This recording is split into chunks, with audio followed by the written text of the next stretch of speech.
Rocky? I've just seen this video on the Life with Malamutes. Apparently, their dog Phil loves to be hoovered. How do you feel about that? Okay, shall we try? Alright, let's try. Let's switch it on then.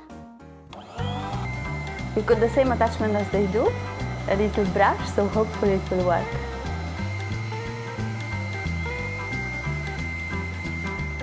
You like it?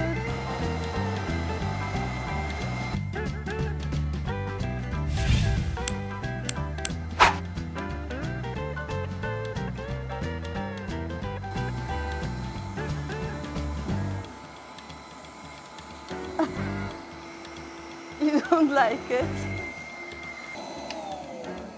Okay, Mommy switched it off. I get the point. No more hoovering for you. How did it feel? Oh, okay. We won't do that again, I promise. Okay.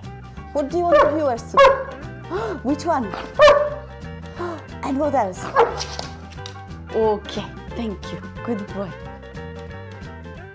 I guess not every dog likes to be hoovered.